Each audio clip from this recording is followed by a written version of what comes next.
to make the playoffs. And I think they all know that. And now they're back at home where the home crowd, they're 5-1. They're going to feed off of that energy.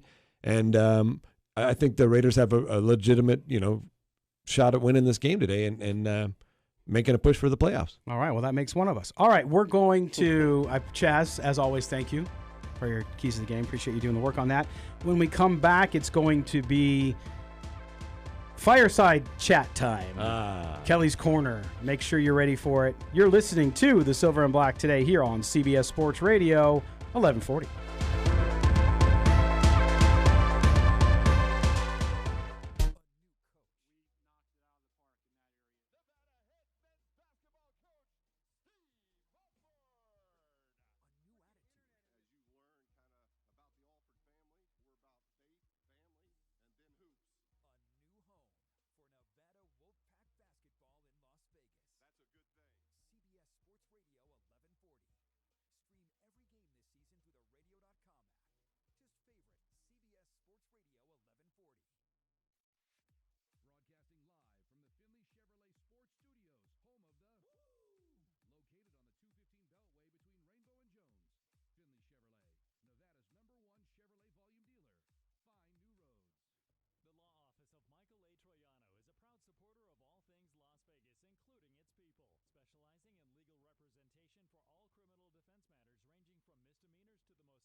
CBS Sports Radio. You found the most in-depth coverage of the Silver and Black. This is Silver and Black Today, live on CBS Sports Radio 1140. Here's your host, Scott Gobranson. Welcome back to the Silver and Black today here on CBS Sports Radio 1140. Between the velvet lies, there's a truth as hard as steel. And here's our guy. He's hard too. Kelly Kreiner with Kelly's Corner. And we don't spell it with a K. Oh.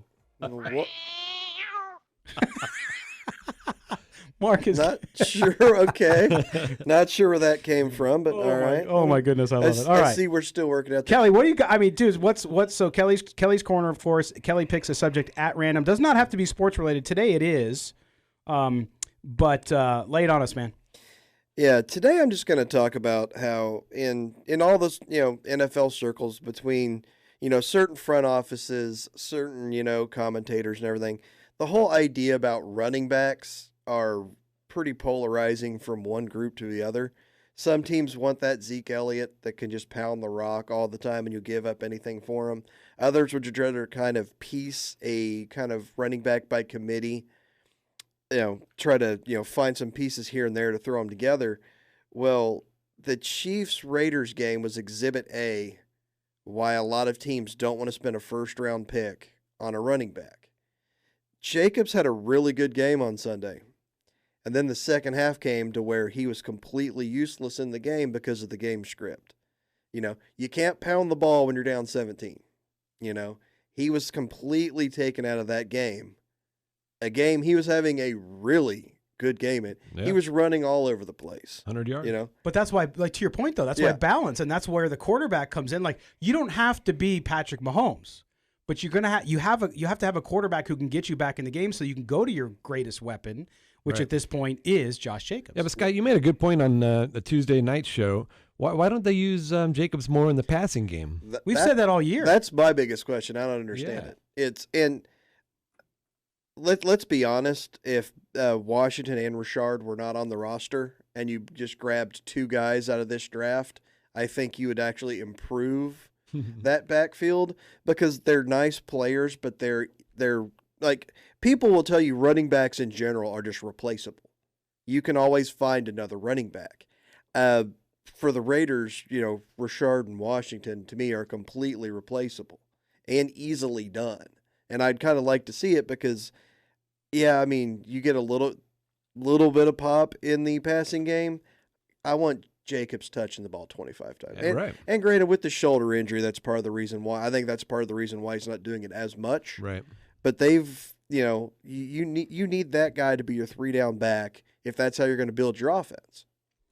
No, there's no doubt about it. But I also think, that to keep your team in the game, you have to have the balance on offense. And yes, they don't have the wide receivers that they need to have to be a winning playoff team, in my view, clearly. But when I see people say, well, Derek Carr doesn't have wide receivers, and that's why he hasn't been able to pass, bull. Because earlier in the season they were there, and he had the same group, and it was working. Mm-hmm. So, again, you have to look at it.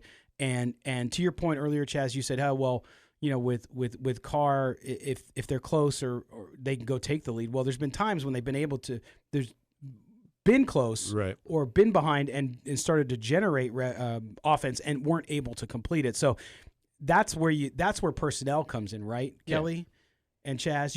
You just don't have the bodies yet to get that full balance, and that includes maybe quarterback, that includes running back, because you need total team. If Isaiah Crowell was there, would they be in a better spot? I don't know. And if you're like going back to the point was the first round pick. If you're spending a first round pick, it's a premium pick. You need to go premium position. To where in the third round the odds struggled mightily this year with injuries and everything like that. But you're talking about the draft; it's always going to be a hit or miss, right? It's not there's no perfect. No, there's it's hit and miss, and there's no perfect scenario for anything.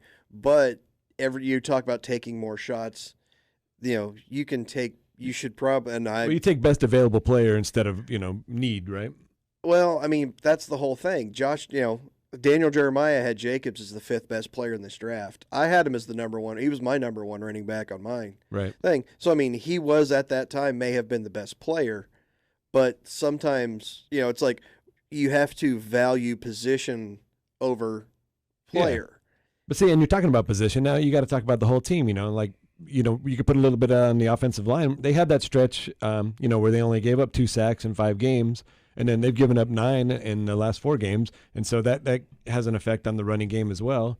I think it goes back to training camp and the start of the season when all the talk was about development and improvement, right? Talking about building a foundation for long-term success. Personally, I feel like the Raiders have made significant strides towards building that foundation. Last year the Raiders were at the bottom of the barrel. This year they're obviously a mid-pack team. I feel like, next year in training camp, there'll be playoff expectations, and that's absolutely the conversation that you want to be having. It is going to be interesting because, like you said, they're in a playoff hunt now. I think if they make the playoffs, I don't think they really make any noise. But next year is going to be the big one because you've got the 2 first-round picks again. Mm-hmm. You know, you're going to have a lot of money in free agency, which unfortunately this free agent class isn't exactly kind of lining up for what the Raiders need. Wide receiver, right? Well, I mean, wide receiver, I think they're going to have to go towards the draft because, I mean, are you going to sign Amari Cooper? No, that's what I thought you were making the point about the draft not having what the Raiders need. Free agency's not. Free agency. Free agency free doesn't agency. have. Free agency really doesn't have what the Raiders need. I apologize. Yeah. No, because it's free agency's not really lining up. And, of course, that always changes. There's guys that get cut. There's guys that get traded. The Odell Beckham apparently is trying to get out of Cleveland. Right. Shocking. Absolutely nobody except Nobody for saw Cleveland. That. Yeah, who saw that coming? And if the Raiders sign or trade for him, I will quit the show and never watch him again. Well, but Kelly, we talk a lot about linebackers, right? So you look at this draft, and I actually wrote a piece up on silverandblacktoday.com about guys to watch during this bowl and championship season, guys that could be there depending how the draft falls. We don't know. Like we know the top 10 kind of on how they're going to fall. But if you look at that linebacker spot, you look at guys like Kenneth Murray at Oklahoma, who we saw play yesterday, Isaiah Simmons at Clemson. If you're the Raiders, is that one? If you're not going to do something, as Wally called it, stupid and trade up in the draft for a quarterback, are you going to use one of that first round pick, maybe even the first of their first round picks on a linebacker, or would you take wide receiver first? Oh, there's a lot more wide receiver depth in this class. And the whole prototypical number one thing's kind of gone out the window with all the 4 wide, the spread, and all that stuff like that most teams use. If I was running the Raiders, I would consider double dipping and taking 2 linebackers with the first 2 picks in the draft, because if I could get Simmons out of Clemson and Moses out of Bama. Moses is good, yeah. And I mean, and obviously with him, it's going to be, he should have a full recovery from the knee. We should have an idea by time draft times where he's at. But it's like in my opinion, there's not a starting level linebacker on this roster right now. And that's like the biggest thing hurting the defense. Secondary's young. They've got some good key players there. You need to fortify that a little bit.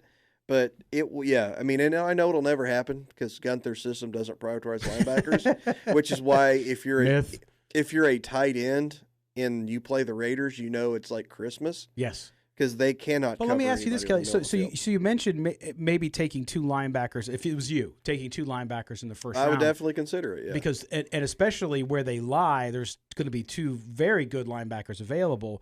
But knowing coaches and knowing Mike Mayock draft and all that stuff, if a T. Higgins, if a Henry Ruggs III is there, can you pass up on them? Even though you could still get a good guy at the top of the second. Or in the second, because it's so deep. Yeah. But those guys are such good wide receivers. For me, it would be hard to pass on one of them if they're there. Yeah. Well, I was gonna say, for me, I'm looking at my options because I think linebacker's a much bigger need than wide receiver, and the 3rd best option or the 4th best option at linebacker, because that's the thing with linebacker. You're going to have to go first round or you're getting into that 2nd, 3rd tier of player. Yeah. The wide receiver, I would much rather have my pick of linebacker and then in the 2nd round get like a Chenault or a Hamler or somebody like that who might be a 2nd level wide receiver but still a lot more talented that 2nd level linebacker.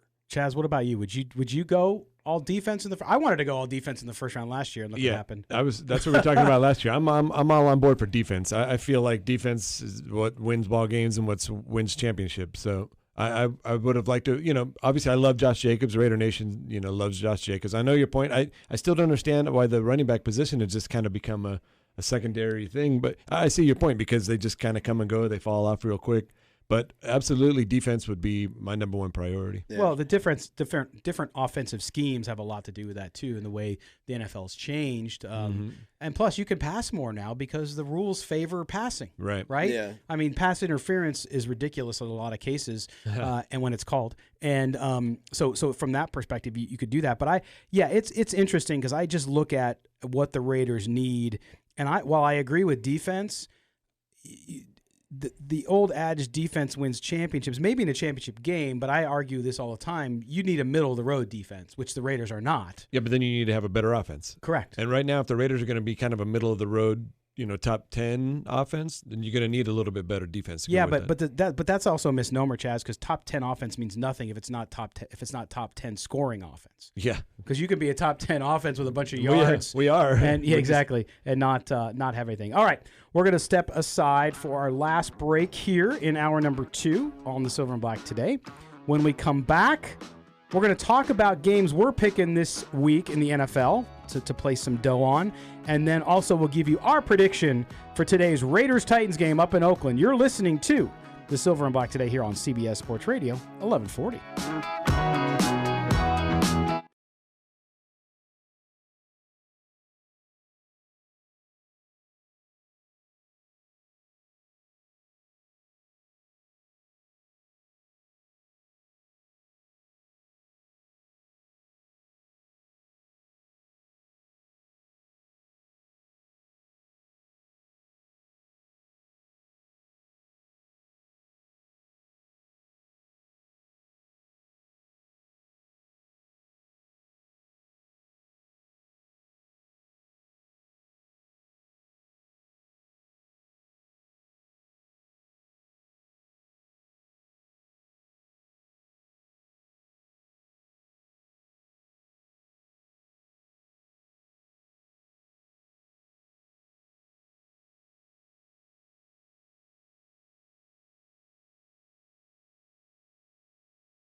Basketball Tuesday at 5:30 on CBS Sports Radio 1140.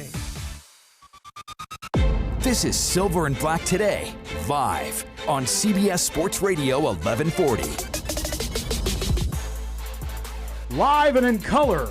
Yes, you can watch us also online, Facebook, YouTube, Periscope, you name it. You can come into the studio, our larger, more comfy studio. I'm just worried that Kelly might lay down and go to sleep. He's got room now. You okay, Kelly? That sounds like a good idea, man. Nap time is my time. I like that. That's a good saying, a good mantra, if you will. All right, now we're going to get into the part of the show. We're going to finish strong here where we talk about the games, other action around the NFL, as well as the Raiders game. What our prediction is for the Raiders game today too, and we'll go around the horn here and find out who has what. By far, and I have not kept diligent. Oh my gosh, Due diligence. You I said have it not- earlier. It was great. No, but I haven't kept diligent track of our record over the year. No, I haven't either. We've kind of just but there are people out there who do, because somebody mentioned you, Chaz, and your record. What? Yeah, no, somebody tweeted about Somebody's it. betting my bets? Somebody asked about all these people on the radio don't know what they're talking about when it comes to betting, and he said, "Well, Chaz over at Come Silver Black on. today has gone like 16-7 or something like that." I don't know. Wow. So not bad. Somebody's paying attention. Okay, that's good. Somebody actually listens to you. That's great. You should And they're feel making good. money. You should feel good about I it. do. I like that. Well, if they're betting with you, maybe they're now going to bet with you, and maybe you start Yeah, going they south. got on too late. Now I'm going No, down. yeah, that's That's always what happens. All right, so we're going to start with Chaz, since you're Mr. Big Shot. Wow. The man. Lay it on us, man. Well, I liked Carolina Panthers at 2.5, and then they fired the coach, which is usually one of my betting angles, and the game went up to 3.5. So now I got Carolina plus 3.5. You like yourself some Carolina. Well, I have been on Carolina all year, and they've been paying off for me pretty well. And then this, the coach angle just seems like 60% of the time it works every time. And then this is the time of the year. The games are always pretty close this time of year, and there's a lot of big spreads out there today. So I've got all of them, but I'm gonna give the Redskins plus 13.5 up in Green Bay today. But there's a big one. The Denver's a big spread. The Lions are a big spread. So you have Carolina. I got Carolina plus 3.5 and the Redskins plus 13. Wow. We'll start keeping diligent now that we know. All dogs today. All right, Kelly, what do you got, bud? Well, Chaz mostly is a dog player, though, so that really doesn't surprise me Yeah. at all. I just can't do Cincinnati. Yeah, I can't. That's a tough one. Buffalo plus 6 at home Yep. against Baltimore. Buffalo's getting disrespect. Yep. Everybody's. They are. If they don't have a punt blocked against the Patriots game and they're 10-2, Right. there's no way they're a 6-point dog at home in this game. That's right. And that San Francisco line just keeps dropping. It's down to 1 now. I loved San Francisco plus 3 when it came out earlier. It's down to San Francisco. I love your minus advanced 1. prep on this pick. Well, but that's the thing. I bet San Francisco plus 3 on Monday. Well, no, because so now I'm trying to find out the closest line I can. Right. Because like Chaz gave out 13.5, it's down to 12.5. right. No, Well, 13. Yeah. But No, that, it's but down to 12.5. out of the three of us, you guys bet. I mean, I'm much more the casual kind of everyday, not betting a lot guy. You guys bet more than I do. So with you, Kelly, you're always looking up and waiting until the last second to see if the line gets better. So I get that. So what's your second pick? Buffalo plus 6. And I'm going to take Tampa Bay minus 3 at home against the Colts because I need a monster game from Jameis Winston in my fantasy playoffs. Yes, no interceptions, right? Oh, he can throw a couple as long as he throws 10 touchdowns. All right, so we have Chaz, Carolina plus 3, and the Redskins plus 13. 3.5 on Carolina. 3.5, sorry. And then we have Buffalo for Kelly at plus 6 and Tampa Bay minus 3. All right, guys, here's mine so you can bet against it. I have the Rams Seahawks over 47.5 on that one. And then I have Miami plus 5 against the Jets. Yes. Even though Miami has some injury issues.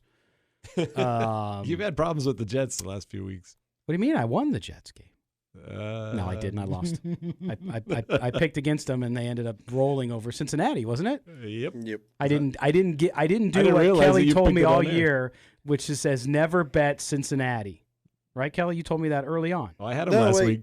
I was going to say, was it the Jets, Cincinnati? Yeah, it was last That's what you week, and I didn't realize you had picked the Jets, and I had picked Cincinnati on air. Yeah. And when I came back into the Stage Door Casino, you said, "Oh, great job picking against me with the Jets." But I had already Cincinnati was my play. Yeah. Yep. So that's the way it goes. So that's what we have. We have Chaz, Carolina plus 3.5, Redskins plus 13. I think the Redskins are going to lose by 21 points or more. Kelly, Buffalo plus 6, Tampa Bay minus 3. Me, Rams, Seahawks over 47.5.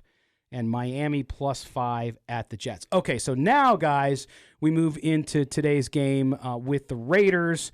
We have the Tennessee Titans winners of 5 of their last 6. The Raiders have lost 3 straight. Kelly, what do we got today? Raiders, what's the score and who wins? I keep going back and forth on this because, man, Tennessee's got some fraudulent wins in their 5-1. Yep. It was a tie game until they blocked Vinatieri's Right. field goal against the Colts. It's been kind of fluky, but that's what you need to do to win in the NFL. You got to have some luck. Yep. I'm going 24-20 Tennessee. Oh. 24-20. So Kelly's 24-20. Okay. I'm picking the Raiders. No. You're shocking me. Come on. What do you got? Raiders can't win. They can't make the playoffs unless they win this game today, and they know that. They're going to come out, and they're going to be focused, and they're going to bring the energy. I got the Raiders in a close one, 23-20. Raiders come out and get a nice tiebreaker win against Titans. That'll give them the tiebreaker against Titans and the Colts, and put them in a good driver's seat when Pittsburgh loses to Arizona today. There'll be a 3-4-way tie there for that last spot, and Steelers still have the tiebreaker against the Raiders because of some other interconference things. So right. It'll come down to the wire, but today's win, you have to win this game if you want to make the playoffs. Okay, so 23-20 Raiders. I have, I just think until the Raiders offense can prove me otherwise, until they can show me that they're back and that they're doing what they were doing earlier on in the year, I have the Titans 24, the Raiders 13. And that's because they've only scored 9 points the last two games. But here's the thing. The Titans, if the Raiders hold the Titans to 24 points, it's less than their average, which is at 27. Right. So I think they could do that. The problem is going to be scoring points, and if they can score points, I think this could go the other way too. But based on the last 3 weeks, based on trending and what we've seen, I just can't put myself behind the Raiders even at home because of that offense. Now, if they come out and they win this game, then I think they have the possibility of doing what Kelly said, is that if they start clicking, they could win 3, maybe 4 games. As of right now, I think they win 1 game, and it's going to be against the Chargers in L.A., even away from home. So we'll see how that goes. So we have Kelly and I are picking the Titans. Chaz, surprise, surprise, has the Raiders 23-20 on that. So, guys, man, we came up here on the end of the show rather quickly. Busy show. That's fun. Reminder, we will be back Tuesday night for Silver and Black tonight. Time change, 4:30 to 5:30. Right. Again, 4:30 to 5:30. If you tune into the show late or you miss it, you can always rewind. Radio.com, the app has a new DVR function for audio, so you can actually use the rewind function, rewind and listen to the show as though you were doing it live. So it's awesome. Chaz Osborne, Kelly Kreiner, thanks, guys, as always. And thanks to all of you for being with us. And again, it's a busy week. We'll see how the Raiders can do. Hang in there, Raider Nation. It's a long way from being over. We'll see how they come out today. I'm really interested to see what happens here and if they can get the offense moving. And if they can, then they have a shot.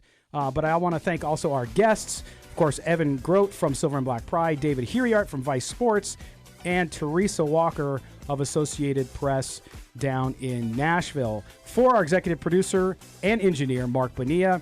For Chaz and Kelly, I am Scalco Branson. You've been listening to the Silver and Black Today. Visit our website, silverandblacktoday.com, and we will talk to you in just a few days where we can vent or celebrate a Raider loss or a Raider win. Silver and Black tonight, 4:30 p.m. Take care, everybody.